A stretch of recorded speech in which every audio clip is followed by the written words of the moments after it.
3 weeks after my daughter's engagement party, the event coordinator called me and said, "Mr. Mitchell, I need to see you urgently. I overheard something at the party that you need to know. Please come alone and don't mention this to your daughter." Before we continue, please subscribe to the channel and let us know where you are listening in the comments. The call came on a Thursday morning. I was in my office at Mitchell's Auto Care, the business I'd built from nothing over 38 years. 3 locations across Houston now, good reputation, steady income. The kind of success you don't take for granted when you started with a 2-bay garage and a dream. I almost didn't answer. Unknown number. But something made me pick up. "Mr. Mitchell?" A woman's voice. Nervous. "This is Sandra Reeves. I coordinated your daughter's engagement party at the Westbrook Hotel 3 weeks ago." I remembered her. Professional, detail-oriented, made the whole event run smoothly. "Yes, Sandra. Is something wrong with the invoice?" "No, sir. This isn't about payment. I need to see you in person, today if possible. And please, don't tell your daughter I called." My hand tightened on the phone. "What's this about?" "I can't explain over the phone. But I heard something at the party. Something you need to know before the wedding. Can you meet me at my office downtown, 1 o'clock? Through my office window, I watched my mechanics working in the service bay. Normal Thursday. Normal life. But her voice carried something that made my stomach turn. "I'll be there." "Thank you, Mr. Mitchell. And please, come alone." She hung up before I could ask anything else. I set down the phone and stared at the family photo on my desk. Melissa in her engagement dress, glowing. My son Derek standing beside her, smiling. Grant, my future son-in-law, arm around Melissa's waist. Everyone happy, everyone together. "Something you need to know before the wedding." "Dad?" Derek's voice from the doorway made me jump. He leaned against the frame, coffee in hand, that casual posture he'd perfected over 3 years of living in my house without working. "You okay? You look weird." "Fine. Just business stuff." He nodded, not really listening. "So, hey, Nicole and I were thinking about that trip to Cabo. You know, the one we mentioned last month. We found a great deal. Only needs about $4,000 for the package. $4,000 for a vacation, while living rent-free in my home. We'll talk about it later, Derek." "Later when?" "The deal expires next week. I just need you to transfer the money and—" "Later," he huffed, pushed off the doorframe. "Whatever. You've been weird lately." He disappeared down the hall toward the break room where he spent most of his days. I looked at the photo again. Derek was 34 years old. He'd moved back in after his marketing company failed. Temporarily, he'd said. That was 3 years ago. His girlfriend Nicole had followed 6 months later. No rent, no timeline, just expectations. And now a $4,000 vacation. The morning crawled. I tried focusing on supply orders, staffing schedules, the expansion plans I'd been developing. My mind kept circling back to Sandra's trembling voice. At noon, I told my manager I had a meeting and drove downtown. Sandra's office was in a small building near the Galleria, event planning firm, her name on the door. She met me in the lobby. Younger than I remembered, maybe early 40s. Anxious hands, apologetic eyes. "Mr. Mitchell, thank you for coming. Let's go to my office." I followed her to a small room with a desk covered in fabric samples and seating charts. She closed the door carefully. "Can I get you water? Coffee? Just tell me what you heard." She nodded, sat behind her desk, clasped her hands together. "I almost didn't call you. I've gone back and forth for weeks. But I keep thinking, if I were in your position, I'd want to know." "Know what?" She took a breath. At the engagement party, I was doing final checks near the terrace. The doors were partially open. Your daughter and her fiancé were outside. They didn't know I could hear them. My throat tightened. "What did they say?" Sandra pulled out her phone, set it on the desk. I recorded it, not intentionally. I was testing the audio equipment for the speeches, and the recorder was still running. I didn't realize what I'd captured until I was reviewing files the next day. She pressed play. Melissa's voice, clear and familiar. 6 more months, baby. That's all we need. Once we're married, and I'm on the accounts, we push for the sale. Grant's voice, Smooth. Your dad's what, 63? He should be thinking about retirement anyway. We frame it as doing him a favor. Less stress, more time to enjoy life. Melissa laughed. He's so trusting. He already gave us $50,000 for this party. Once the business sells, we're looking at what, $3 million minimum? Grant, at least. And with the prenup structured right, whatever we have before the divorce stays separate. So the business sale money is ours. Divorce? My legs felt weak. I gripped the arm of the chair. Melissa's voice continued. Derek has no idea either. He thinks he's getting the business when Dad dies. Idiot's been waiting around for 3 years doing nothing. Grant, let him wait. By the time your father figures anything out, we'll have the money and be gone. Easy payday. Sandra stopped the recording. I'm so sorry, Mr. Mitchell. The room tilted. I blinked, tried to focus. $50,000 I'd spent on that engagement party. The venue, the catering, the flowers, the photographer. Melissa had insisted on cash gifts only. No registry. We're starting fresh, Dad. Cash is more practical. I'd thought she was being sensible. How long is the full recording? Sandra scrolled. About 4 minutes. They discussed specifics, timeline, how to convince you to sell. Grant mentioned having a buyer already interested. A buyer already interested. They'd been planning this before the engagement. Maybe before they even started dating. Can you send me that file? Of course. She typed on her phone. There. I also have the metadata showing when and where it was recorded. Timestamps, location data, everything. My phone buzzed with the incoming file. Mr. Mitchell, I don't know what you'll do with this. But I couldn't stay silent. That party, you were so proud. The way you looked at your daughter. She trailed off. I stood slowly. You did the right thing, thank you. She walked me to the door. I'm sorry it's this kind of news. I drove home in a daze. Autopilot, highways, exits, familiar streets. My house appeared before I realized I'd arrived. The house looked the same as always. Brick exterior, manicured lawn, the oak tree I'd planted when we moved in 30 years ago. Margaret had loved that tree. She'd been gone 4 years now. Cancer. I'd thought losing her was the worst pain I'd ever feel. I was wrong. Inside, Derek sprawled across my leather couch, phone in hand, some video playing at full volume. Nicole was in the kitchen, eating my food, scrolling her tablet. Hey, Mr. M. Nicole barely glanced up. There's leftover pizza if you want some. I walked past without answering. Into my office. Closed the door. Locked it. I sat at my desk and played the recording again. Then again. Each time, the words cut deeper. Easy payday? He's so trusting. Derek has no idea. I pulled out a legal pad and started writing. Dates, numbers, details that suddenly formed a pattern I'd been too blind to see. The engagement party. 50,000. Grant had suggested the venue.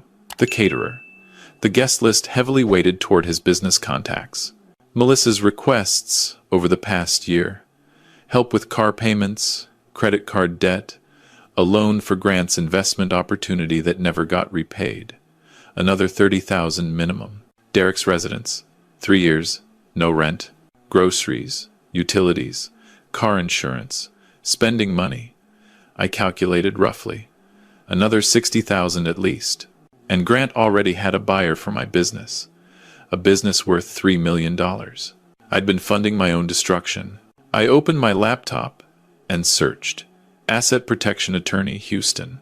The first result with good reviews was a firm called Chen and Associates, specializing in estate planning, trust creation, business protection. They had an opening tomorrow at 9. I made the appointment. Then I sat back and listened to the recording one more time. 6 more months. That's all we need. They thought they had time. They thought I was a trusting old fool. They were half right. I didn't sleep that night. Sat in my office until 3 in the morning, documenting everything. Every check I'd written, every loan I'd given, every favor I'd done that was really an investment in my own betrayal. By dawn, I had 12 pages of notes. At 8:30, I drove downtown to the Chen and Associates office.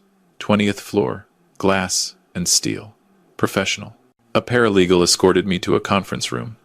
5 minutes later, a woman walked in. Mid-50s, sharp eyes, firm handshake. Mr. Mitchell, I'm Victoria Chen. Tell me what's happening. I told her everything, played the recording, showed her my notes.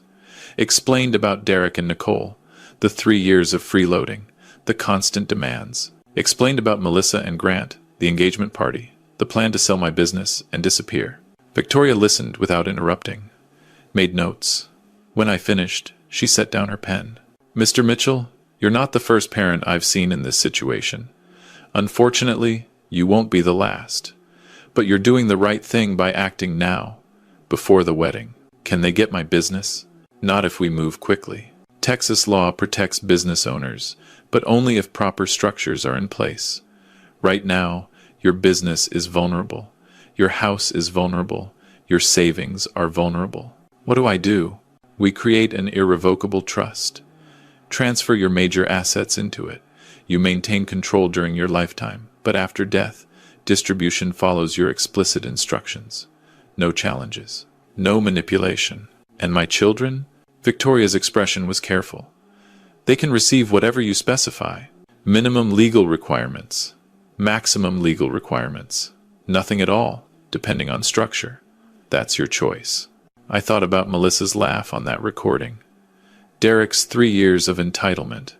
Nicole eating my food while barely acknowledging my existence. What about removing them from my property? Derek and his girlfriend?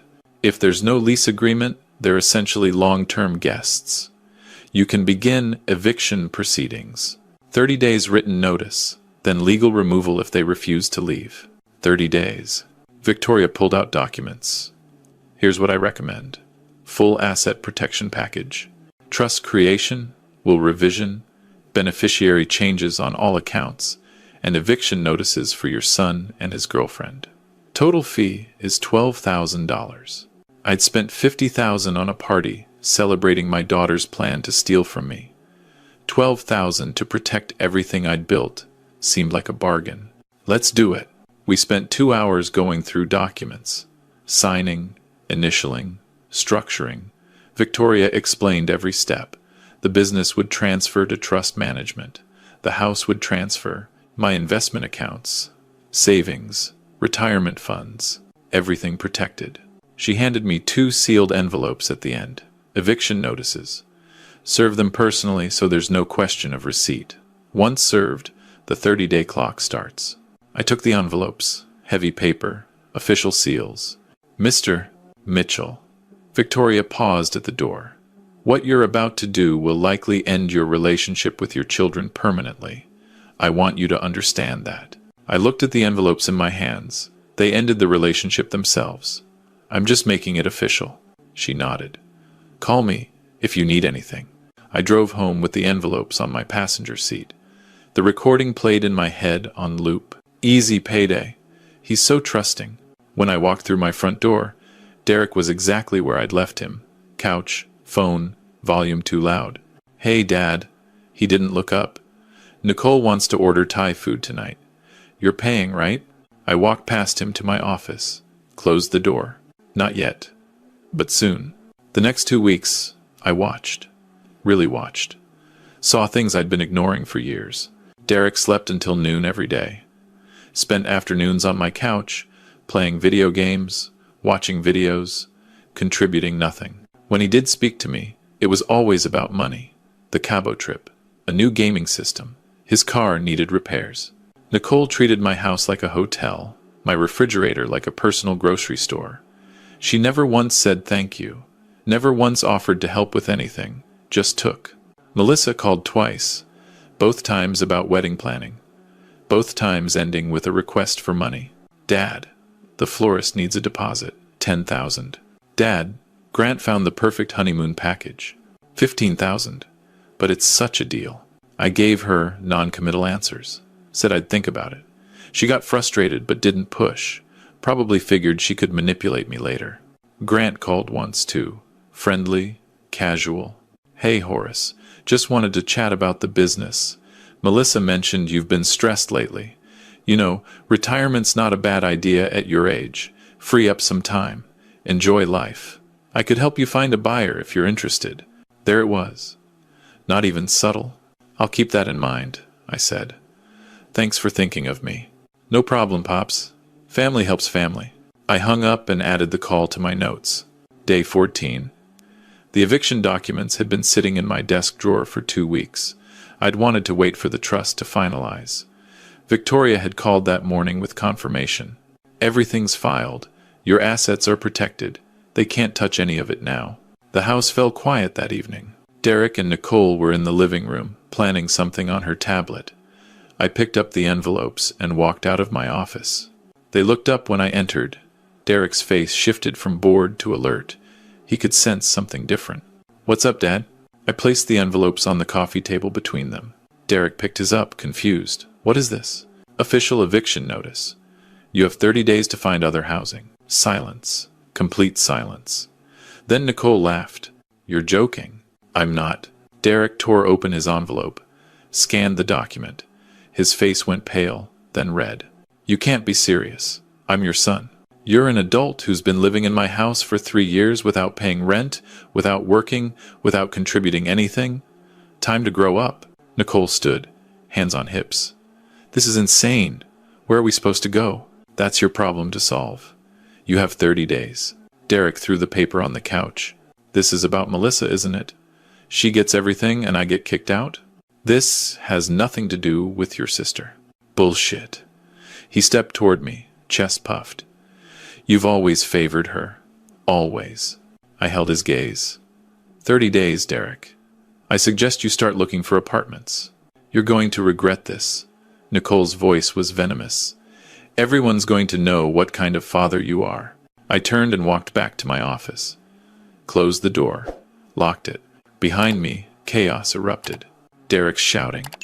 Nicole's angry crying. Furniture scraping. A door slamming upstairs. I sat at my desk and opened the recording app on my phone. Started a new file, documenting the evening, their reactions, their threats. Everything Victoria might need if this ended up in court. An hour later, I heard Derek on the phone. His voice carried through the walls. "Mel, you need to get over here. Dad's lost his mind. He's kicking us out, gave us eviction papers." Pause. Melissa responding. "I don't know what happened." He just snapped. "Nicole thinks maybe he's going senile." Another pause. "Yeah, tomorrow. Bring Grant. We need to figure this out." They were coordinating, planning their counterattack. Good. Let them come. Melissa and Grant arrived Saturday morning. I'd expected them Friday night, but apparently they needed a day to strategize. I watched from my office window as her BMW pulled into the driveway. Grant stepped out first, adjusted his suit jacket. Melissa followed, face set in that concerned daughter expression she'd perfected over the years. They came inside without knocking. I heard them gathering in the living room with Derek and Nicole. Low voices, urgent tones. I gave them 20 minutes. Then I walked out with a manila folder in my hand. They looked up. 4 faces, 4 different masks. Derek's angry, Nicole's hostile. Grant's diplomatic. Melissa's worried daughter performance. Dad. Melissa stood, arms open for a hug I didn't accept. "We need to talk." "What's going on with you?" "Sit down." Something in my voice made her comply. I remained standing, looked at each of them. 3 weeks ago, I received a phone call from Sandra Reeves, the event coordinator from your engagement party. Grant's smile flickered. Melissa's eyes narrowed slightly. "She played me a recording, something she captured accidentally while testing audio equipment." I opened the folder, pulled out the transcript I'd made of their conversation, began reading. 6 more months, that's all we need. Once we're married and I'm on the accounts, we push for the sale." Melissa's face went white. "Your dad's what, 63? He should be thinking about retirement anyway. We frame it as doing him a favor." Grant shifted in his seat. "And with the prenup structured right, whatever we have before the divorce stays separate. So the business sale money is ours." "Dad, that's..." Melissa started. I'm not finished. I continued reading. "He's so trusting.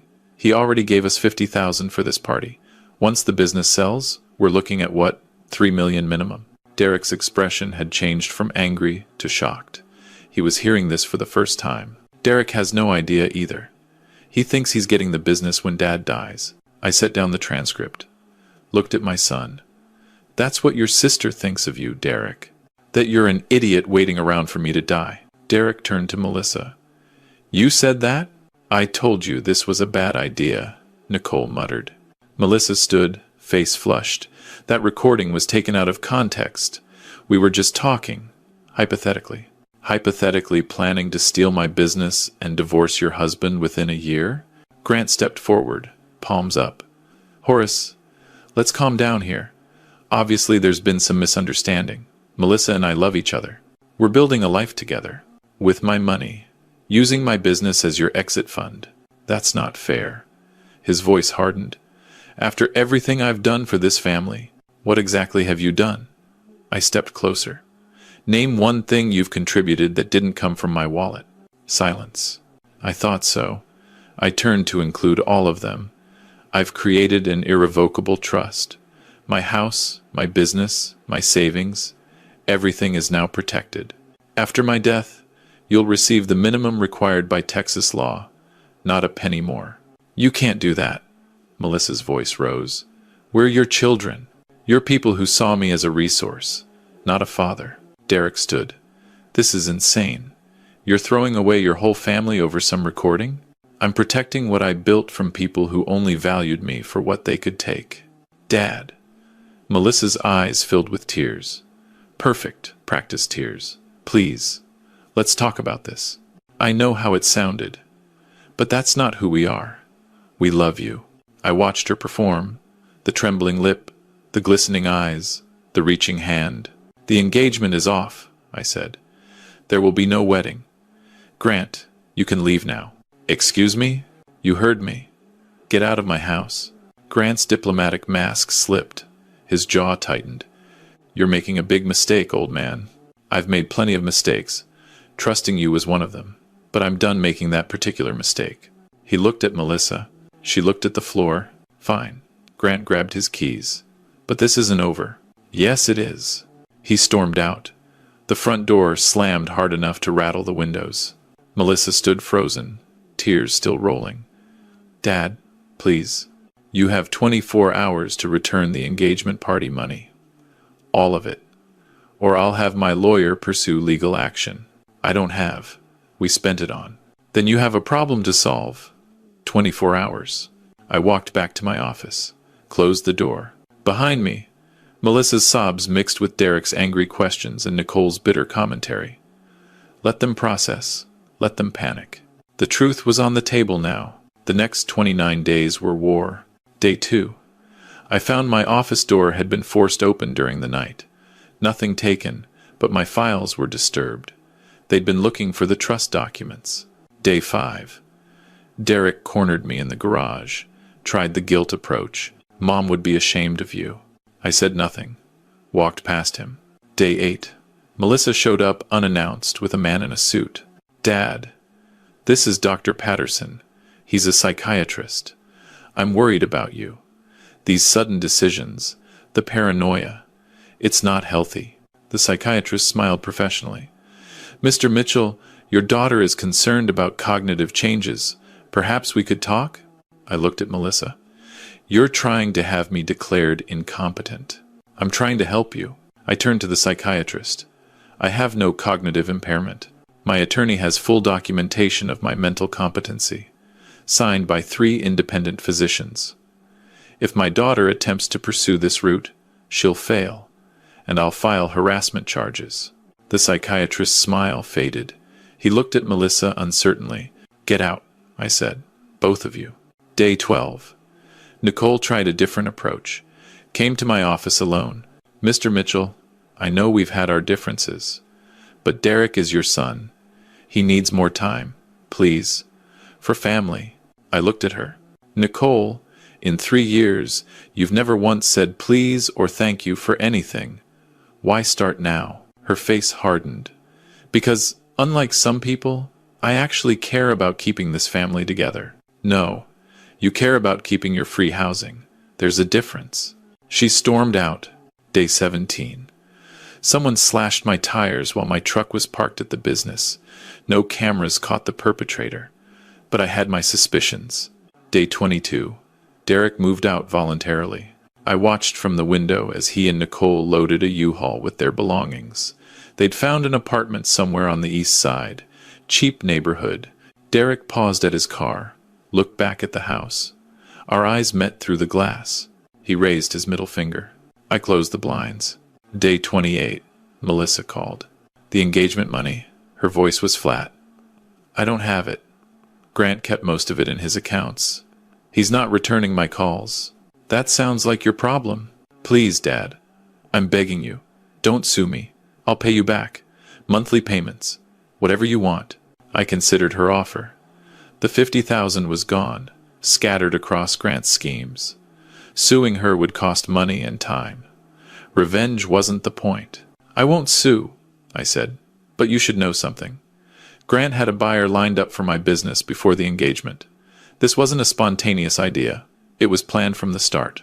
Silence. Whatever he told you about loving you, about building a life together, it was about money. My money. And when that disappeared, so did he. More silence. Goodbye, Melissa. I hung up. Didn't feel satisfaction. Didn't feel vindication.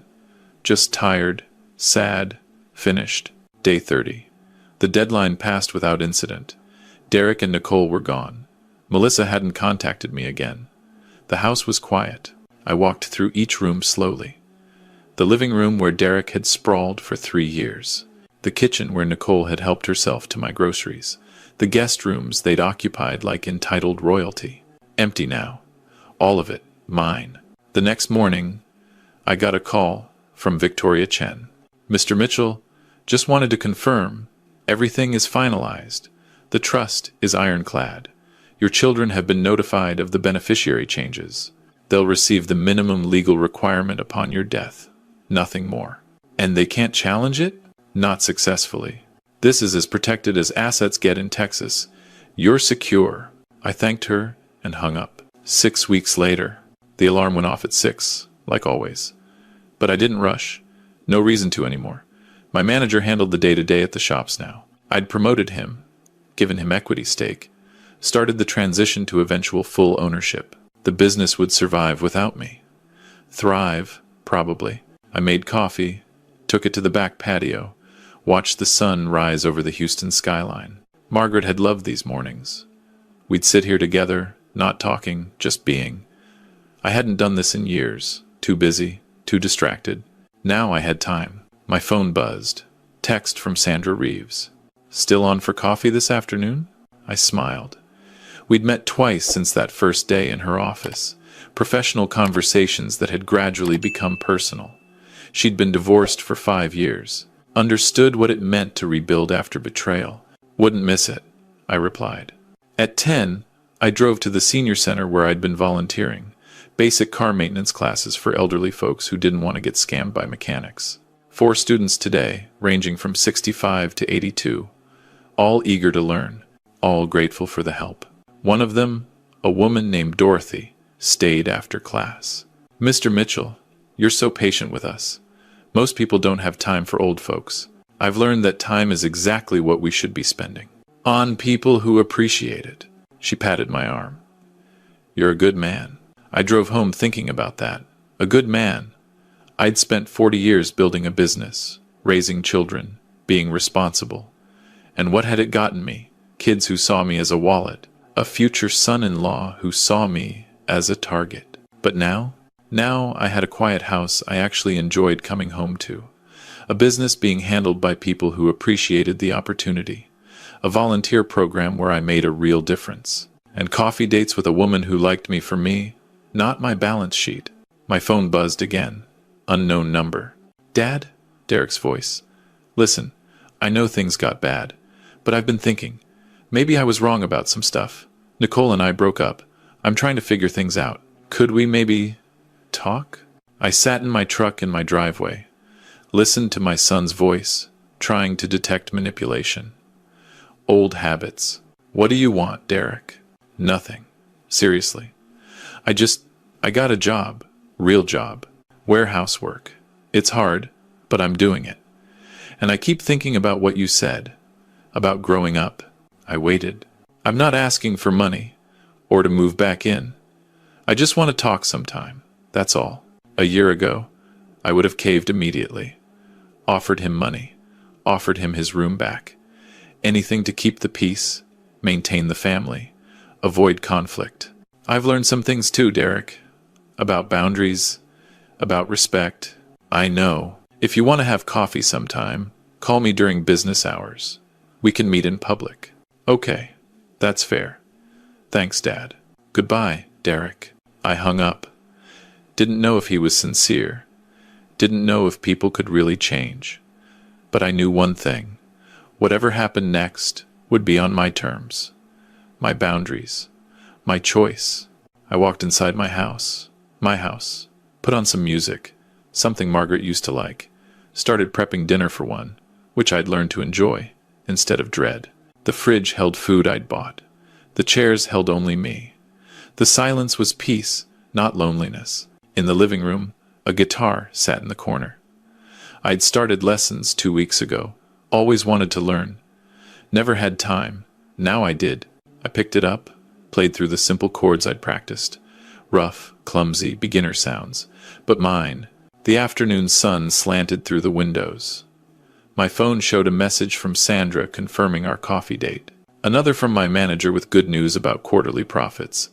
Another from Dorothy at the senior center thanking me for the class. Not one message about money. Not one demand.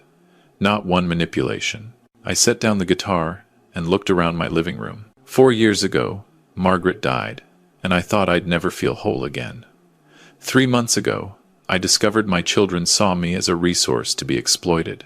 But here's what nobody tells you about betrayal. Sometimes losing people who never really loved you is how you find yourself. Justice wasn't revenge. It was protection. It was boundaries. It was learning to say no after a lifetime of saying yes. I'd saved myself.